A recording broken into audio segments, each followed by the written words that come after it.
38 सालनि जो शफ़ी मोहम्मद महर अलिफ कचे जो ग़रीब खीर विकिरो कंदड़ आहे।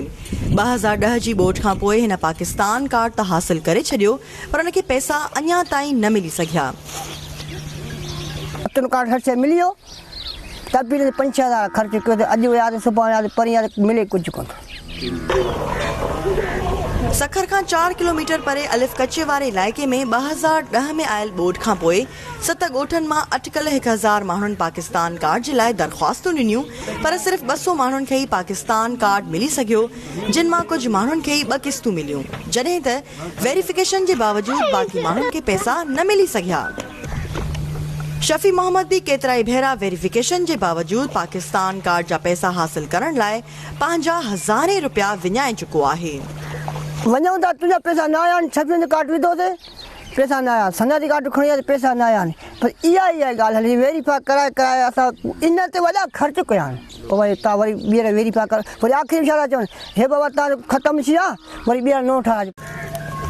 इन ई ॻोठ जी रहवासन 30 सालनि जी बेवा सुघड़ ख़ातून हिक हथ खां माज़ूरी बावजूदि पंहिंजो ऐं पंहिंजे ॿारनि जो पेट पालण लाइ काठियूं कटे विकिरो कंदी आहे। मरण ज़ाल ते बि 1.5 लख कर्ज़ आहे, 5 लख हिकिड़े मुंहिंजी वॾी ॾेर थी आहे हिन ते।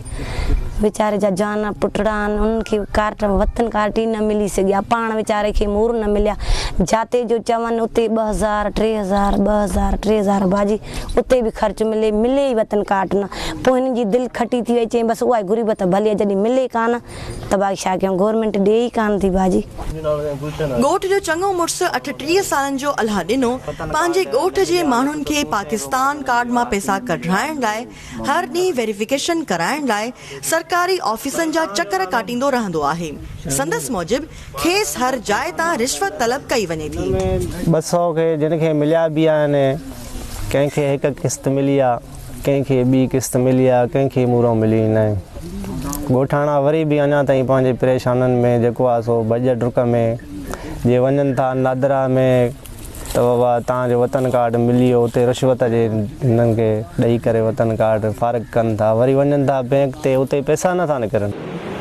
ॿिए तरफ़ सखर जे एडिशनल डिप्टी कमिश्नर मुबीन इलाही जो चवणु आहे त मुस्तहक़नि खे पाकिस्तान कार्ड जा पैसा ॾियारणु हुकूमत जो फ़र्ज़ु आहे, उन लाइ उन्हनि खे DC ऑफिस में राब्तो करणो पवंदो।